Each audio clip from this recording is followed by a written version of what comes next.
everyone, and welcome to Operation Solar Raid. I'm Camille Salazar-Hadaway, and today we're sharing a huge season with you. It all starts with a new squad that specializes in stealth and is led by none other than Kavera herself. It's called Ghost Eyes. The new operator will be joining this covert crew, and creative director Alexander Karpazis is here to reveal more. Now, brace yourself, because there's a lot happening this season, and you don't want to miss it.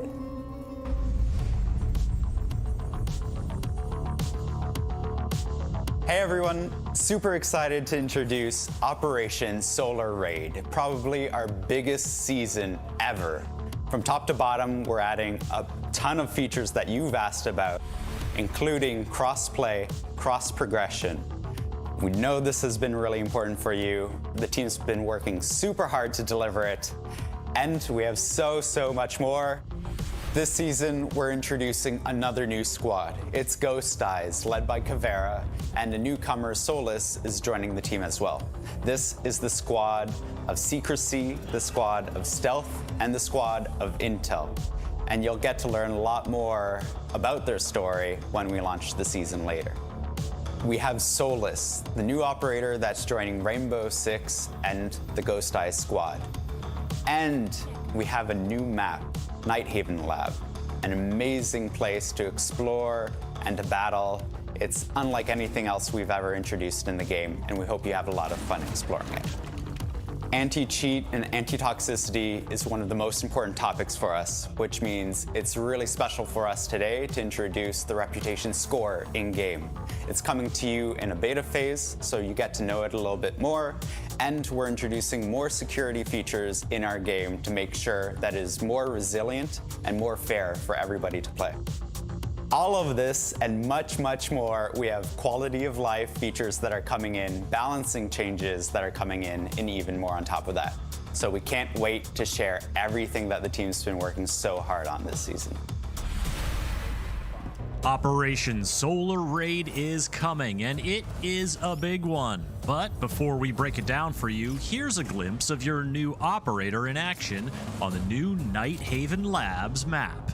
Solis joins the defenders with an electronics detecting augmented reality headset that allows her to not just spot attacker gadgets in action, but also reveal them to her teammates. In the asymmetrical battlegrounds of Siege, intel is power, and Solis delivers the goods. Attackers will have to play smarter this season, as Solis, the new defender, has her eyes on their gadgets. So how did her high-tech look come together? Concept artist Sunshine Kim will tell us more, while director of gameplay design Jeremy Carvin and game designer Dominic Clement give us the details on her gadget and the new opportunities it unlocks.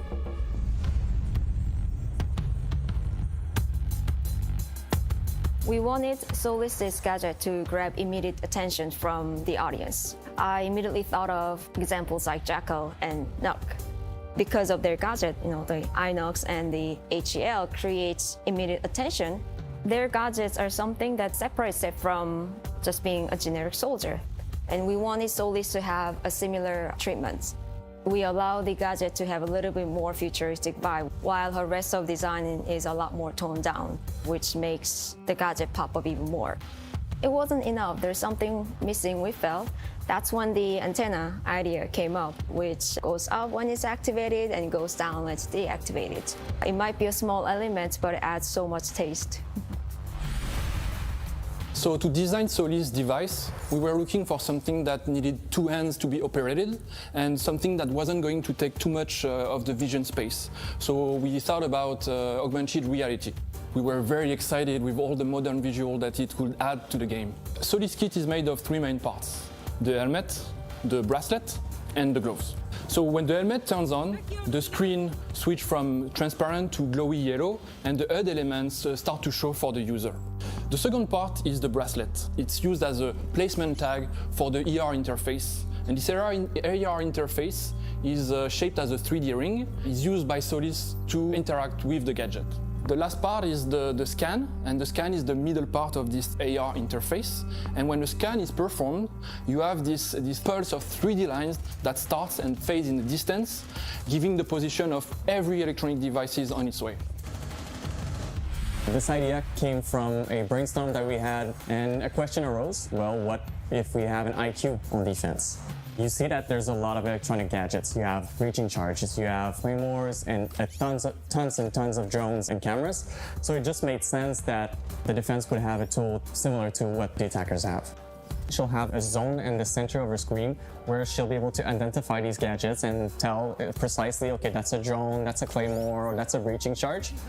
She's the only one who gets to see this information. If she wants to share with the team, she needs to use our communication tools like voice chats or text chat. But if she wants quick and easy communication with the rest of the team as to like where these gadgets are and what to do with them, she can use her secondary ability, which will send a pulse on her screen and will smart ping every gadget in the center of her screen. So the ones that are identified will be smart ping, giving a clear indication to the rest of the team where they are and what to do with them.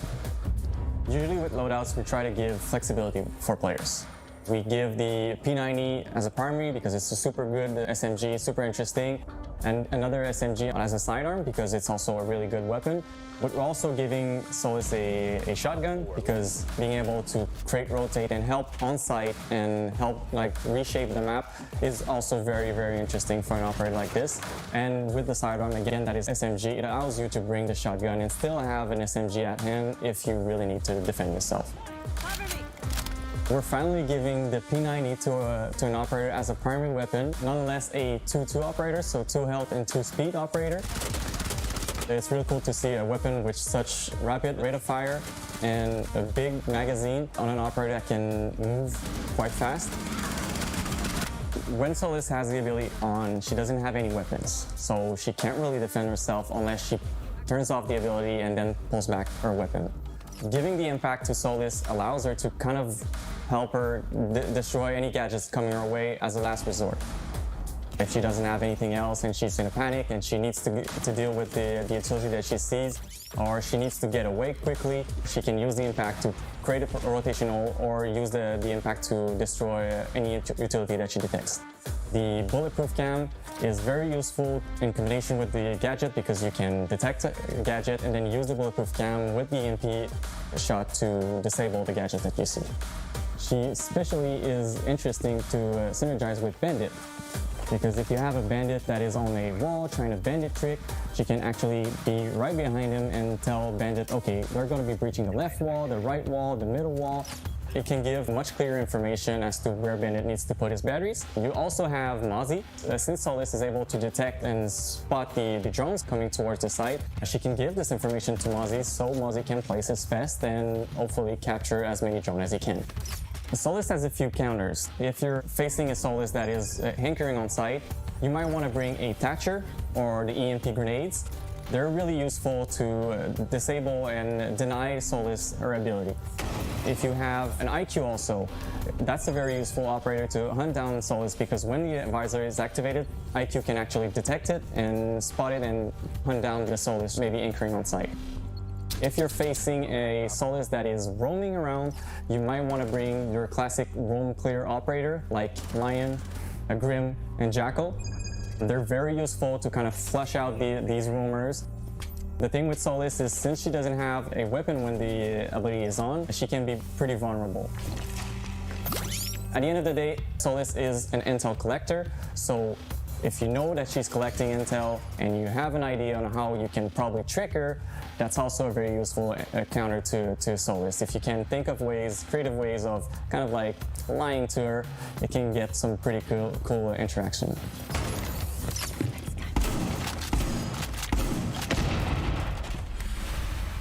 Nighthaven Labs.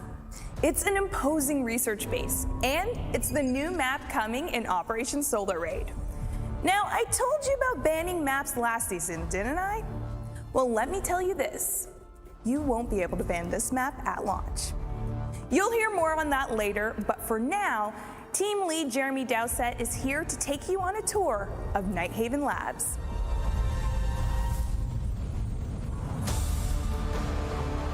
So this is actually one of the first maps we've done that actually incorporates the lore. It's Night Haven, it's a research facility. The whole map is very, very clean. Even the outside, it has a very corporate feel, but the inside, you'll see, it's like a normal office space with the research lab down in the basement. So the basement only has one bomb site. It's optimized for navigation and flow.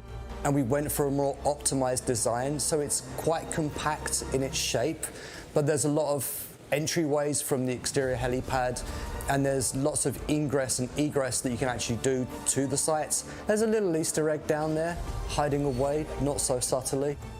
So first floor has 2 bomb sites. It's very clean, there's a cafeteria, there's lots of small rooms, big rooms, there's a warehouse there with some exterior walls. The warehouse is super interesting when you get close to it because it's an open area with a catwalk above it. So what you're going to find, especially if you're playing on the second floor or you're trying to come in from the second floor, dropping down onto the first floor, you're going to find it's interesting. The entryways on the catwalk give you some quite interesting sight lines and opportunities for quite sneaky and quite fun kills. Second floor, like the basement, only 1 bomb site. It's a little bit smaller, a little bit more compact. The warehouse is an interesting entry point because you're obviously exposed from gunfire below because of the catwalk. You go into the command center and servers, which are the bomb sites, and there's a couple of breakable walls off of the warehouse catwalk. There's an exterior wall on a balcony that allows you to get in quite quickly and hold some angles, and then there's meeting and electrical. On one of the roofs, there's a risk versus reward run out to reinforce a hatch. Otherwise, it opens up some pretty interesting lines of sight, but you need to, wait for the prep phase to finish, get out, and, so break the barrier, get out and go do it. The map should be going into all of the playlists that we normally release upon. It's not the same as any other map. There's unique things in this one, and the map looks superb. The artists, the lighters, everyone did such a great job on this map. I'm looking forward to the reception. Playing with your friends is important. Sometimes they play on another platform. We know you've been waiting for this feature for a long time, and it's coming this season. Crossplay and cross progression. We're delighted to have associate producer Deanna Stanley to tell us all the details.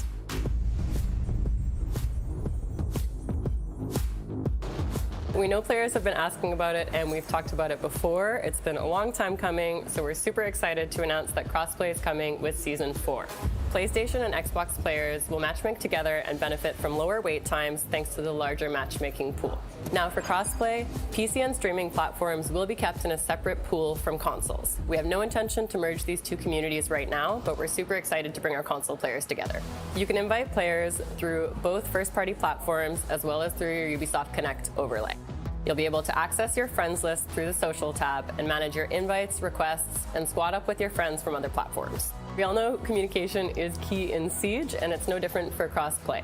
So, voice communications will be enabled at launch, and the local player will be able to speak to and hear cross-platform players as long as they have voice communications enabled in their options and they're on the same team. Of course, you can still manually mute players through the scoreboard during a match or through the player profile side panel. Crossplay will be enabled by default, so everyone will be opted in to start, but you can opt out at any time in the in-game settings. If you do opt out, you're going to receive a message when you try and join a squad with Crossplay enabled that lets you know you need to enable the option to join that squad. Crossplay isn't the only thing that's coming this season. We're super excited to announce that cross progression is another feature hitting Siege this season. This is thanks to a data migration that's happening with the season launch. So the first time you log in, you'll see a pop-up that lets you know all of your data now lives in the cloud and is accessible from any platform anytime. So keep an eye out because we'll be posting our cross-platform synchronization blog that's going to detail how all of your different save data is handled for each case. For example, your in-game options will remain specific to each platform, as will your equipped loadout. But your packs, operators, skins, and progression will be shared across all platforms and accessible anywhere. Your rank history will be shared between similar platforms. So PC and streaming platforms will be kept in a separate pool from consoles. The highest rank achieved during the season on any console platform will be carried over to all console platforms, and same goes for PC. So for credits and renown, they're going to be added together. So any platform that any player has played on ever is going to be added together and shared. So if you're a PC player playing with 800 credits, but you have an old Xbox account with 200 credits, after the data migration, you're going to have 1,000 credits to spend wherever you like. Penalties will also be shared across all platforms, and the time remaining will be calculated based upon the matches played across all those platforms since the penalties activation. Due to the data migration, we're going to be rewarding all of our players with an alpha pack at the start of the season. Siege has been live for a long time now, and we know some players have moved around. We're happy that those players are going to be able to take back those hours they grinded in Siege and play with their friends on any console they choose. Fighting toxicity and improving our anti-cheat measures are an ongoing priority for us. Here is Player Protection and Game Security Director Emmanuel Larive to tell you more about the next step of the reputation system and an update on preparation phase.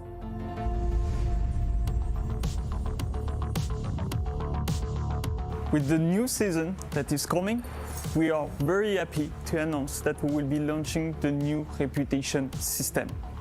Since 2020, we have been deploying part of it during a shadow deployment to gather a lot of data from our player base in order to provide a sustainable solution for the long term. We will be starting with the first release in a beta display. The scoring will be private to yourself and available for all players. The reputation system will be looking at your gameplay behaviors, but also your interaction that you have with players. Based on that, it will paint a portrait of you and assign a specific standing.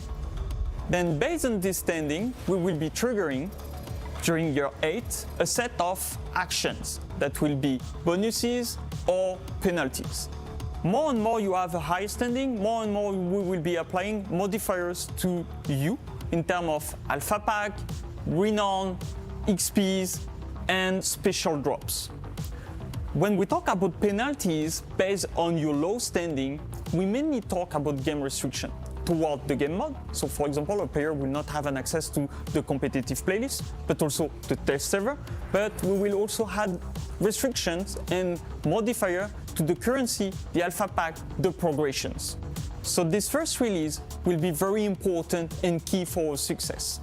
We will be informing all players about how they are being perceived by the system, but also by the other players, so that they can act accordingly, but also adjust their behavior or interaction with other players.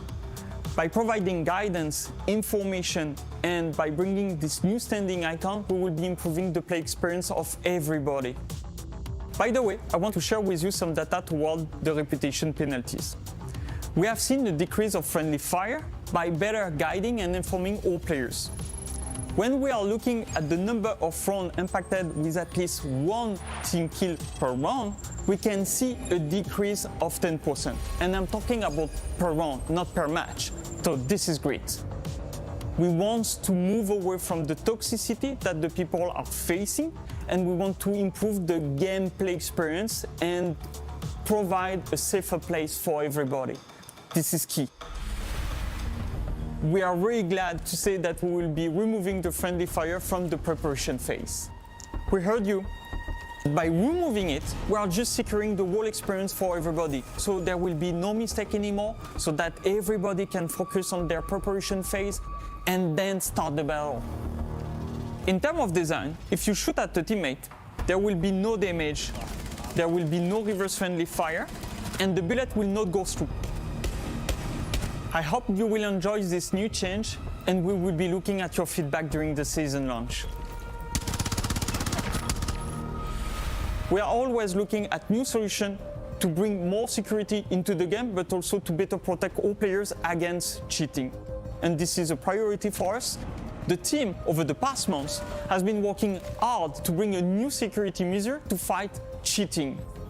The goal is to decrease the cheating problem that you are facing, and we are really confident in this new solution that we are bringing into the game. We will monitor the effectiveness of it on our player base, on the cheater, and for sure, I will come back to you with some insights. Operation Solar Raid is going to fully revamp the way our ranking system works. It is now time for you to shine in Ranked 2.0. Associate producer Killian Callow will break down the whole host of changes that are coming. Get ready to play more ranked.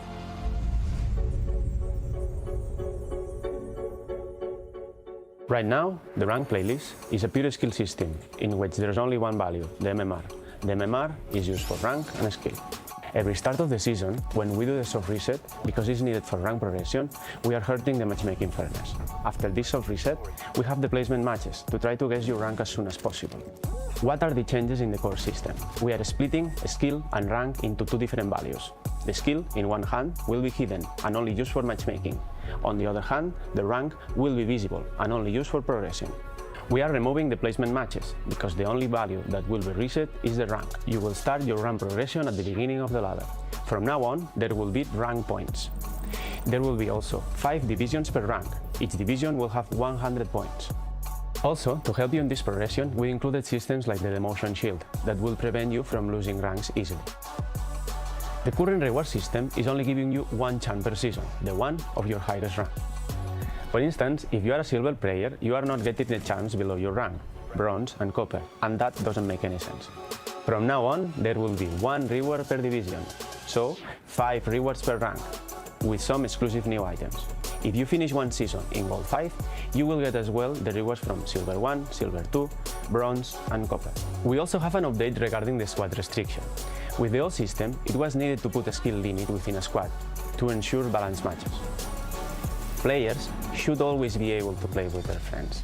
Because of that, it was a focus for us to provide a new solution. We are removing the squad restriction and including a new algorithm for squads that will ensure balanced matches. So please, send us your feedback. We would love to hear your thoughts to keep improving and working on the system. Now it's time to talk Battle Pass. Operation Solar Raid is introducing a brand new progression system. Instead of a traditional linear progression, you will choose the path you take to target the rewards you want and unlock them sooner. Here's a little video to show you what I mean, and then Business Strategy Director Mohammed Ben Hanada will tell you more.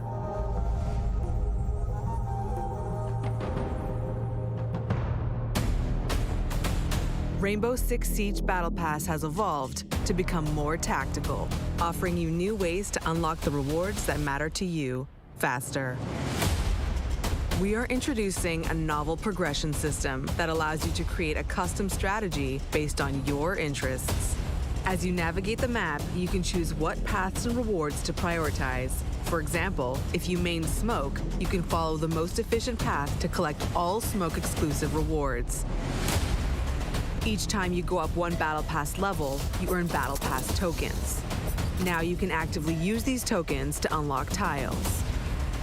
Exclusive rewards are available to all players on some of the tiles, while Battle Pass Premium owners get even more. New Battle Pass gadgets like the Breach Charge will allow you to forge your own unique path. You can now strategize ways to unlock the rewards that matter most to you, or unlock all rewards in any order you choose. Premium Battle Pass owners receive exclusive perks, including early access to a new season's Operator, 30% battle point progression boost, 10% in-game shop discount, and more.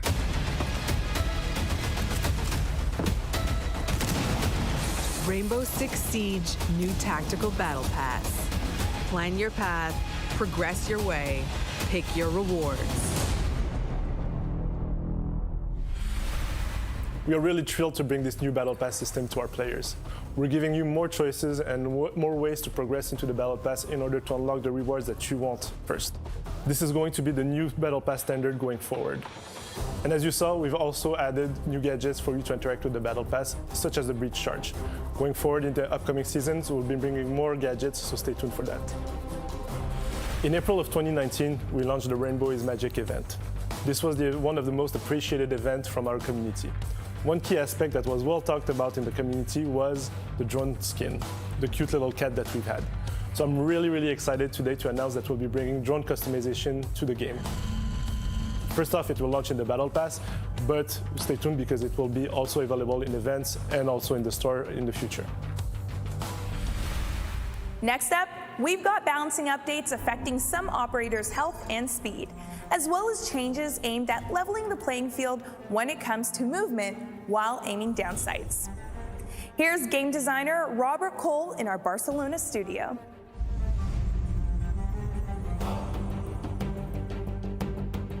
Right now, 3-speed operators have a clear advantage when it comes to picking and fragging. We want to equalize the playing field, as we feel like shooting should require precision and not luck. So this season, we are making it so all the operators will have the same ADS movement speed, which will be the ones from the 3 armor operators. Because of the ADS movement speed change, we are putting together another change to some of the health and speed of the operators. For example, we are changing Sense from a 3 armor operator to a 3-speed operator, because we feel like their gadget functions much better with the speed, and it will help them with the side takes and executes. Another example is Dokkaebi. We are changing her from a 2 armor 2-speed operator to a 3-speed operator, because we feel like with her new speed, she will be able to move around the map and hack the defender's camera much better. Finally, another example is Osa, which we're changing her from a 2-speed 2 armor operator to a 3 armor operator, because we feel like the extra health will help her survive the shots to the limbs, the only exposed parts, while carrying the shield. With the health and movement speed changes, as well as the ADS movement speed changes, we are excited to equalize the playing field and bring much more variety to the operator meta.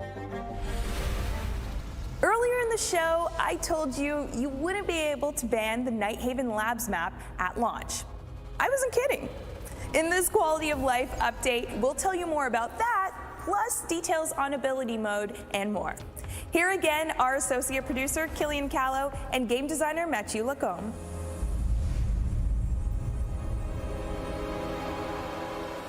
We know that at the start, it's difficult to get into a new map. With Emerald Plains, we learned that map ban can be too restrictive in some situations. So, for the entire next season, all the maps will have the same chances of appearance in the map ban phase. When the new Nighthaven map will appear there, you will not be able to ban it. At the end of the phase, the random will decide which is the map played in that game. As mentioned, this change will be applied for the entire season and active in ranked and unranked playlists. Alternate ability mode is the continuation of what we started in High Caliber. Last year, during Season 4, we removed the ability to switch fire mode on your weapons. This season, we're replacing this input with the ability to change the fire mode of your gadgets without equipping your gadgets. For operators such as Capitao and Zofia, we will allow the players to switch ability mode when they're not equipped with the weapon. If you're going toward the building, you want to breach something, well, you might want to start with the impact grenades instead of the concussion grenade, so you can switch this as you move toward the building without equipping the launcher. So for Capitao, you will be able to change bolts without equipping the crossbow. So if you want to cover your allies with the smoke bolt, you can just change it before you get to the risky part where you have to face the operators. You can just switch it beforehand. We want to reward players that have a plan. If you know what you're going to do, you have a routine, or you know your specific plan that you want to execute in this map, well, we give you the tool to be ready, more efficient when you do so. We started in the High Caliber with this feature. We're improving it now, and we're going to use it in the future. We're going to expand on it. We can look for it as to have 2 inputs for a single operator, which means that reworks, new operators can benefit from this feature. When you're playing with a controller with your drones, you can move forward full speed, but whenever you start to input some diagonals in there, you will get a reduction of your speed up to 33%, which means that when you're droning and you're trying to move away from an opponent, you get slowed down a lot. We are removing this limitation so you can have a better experience when droning. It will feel more comfortable and you have more leeway when you try to drone. It will impact all of our drones, be it the regular drone, Mozzie's drone, Twitch drone, Flores drone, Echo drone even. So it will impact all of the controller players using drones. Operators such as Twitch and Echo, they have a high value gadget, they move around, they have a really good impact on the rounds, but it can be hard to navigate with a controller. Removing this will allow them to have a better time, better experience, and have a better impact on the game. All right, for this one, I think a little story is going to explain it. Start of the round, you locate the bomb, there's the icon, you know that you're attacking this bomb site. 1 minute inside the round, your teammate falls, drops the diffuser on the floor, and now suddenly you don't remember where the bomb sites are. Well, we've all been there, right? With this change, what we're trying to have both the bombs icon and the diffuser icon, so you know exactly what you have to do. What we have right now is you have 2 bombs icon or a diffuser icon on screen. We are combining those 2 together. If you discovered a bomb site previously, they will always remain visible. They will either be full yellow because you have the diffuser on someone, or they'll be black because you have to get the diffuser first. Tuning your loadout to fit your playstyle is important. And the shooting range is a great place to get your weapon and attachment pairings just right. Game designer Robert Cole is back to detail a new update for the shooting range to help you get everything dialed in.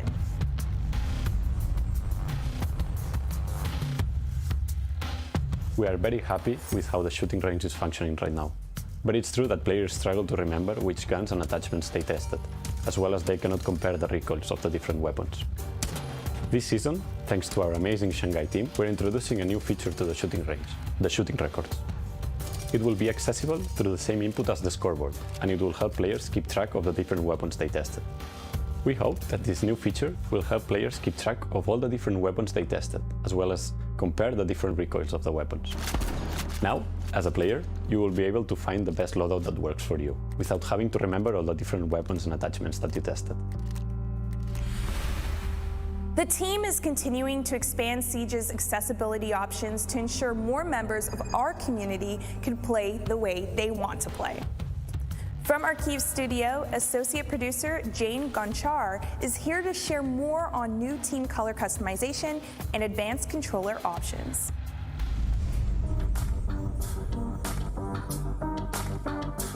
We are very excited about our new update for accessibility. In Season 4, we spot the most important objects and gadgets in-game that requires color change. So now your team color preference will be applied to the generic gadgets, CCTV, drones, operators gadgets and their elite skins. Your team is blue and the opposite team is red by default. But we know for colorblind players, it's harder to distinguish some objects in certain situations, so we brought ability to customize, starting with 3 colors: blue, red and orange. Your color preference could be changed and applied anytime you need it. As a positive impact, we expect players to faster recognize who owns object in-game. As an example, you are in attacker's team and the opposite team has Mozi. So when you enter the room and you see your drones and it's activated, you see the LEDs working and it's colored on your enemy's team color. That means that enemies hacked your drone and using it at the moment. In year 8, we aim to bring more accessibility options, so we are looking how to expand the list of objects, gadgets, lasers, and even bring more colors to customize. This is a process and it's just the beginning. Aiming is an important component for Siege, so later this season, advanced controller options will be available for console and PC players. By default, you won't see any changes to your aim. These options are intended for more advanced players, so you need to go enable it in a controls option menu. You will have the range of settings to tune your aim to get the feel that you're looking for. These options should help controller players to improve their gameplay performance as well as general comfort. We'll be listening to the feedback you have on this feature, since our goal is to increase flexibility and comfort for different inputs that we have in the game, so stay tuned. And finally, you could play Operation Solar Raid on the season test server this week. You could put Solis and your gadget to the test, explore the new Nighthaven Labs map, and get a feel for the new features of Operation Solar Raid. Have fun, and be sure to share your feedback on R6 Fix. Now before we go, we have that one more thing just for you. It was born of a collaboration that's close to our heart and sure to make a few new Yana fans happy out there. Here is the new Elite skin for Yana, inspired by Nier Automata.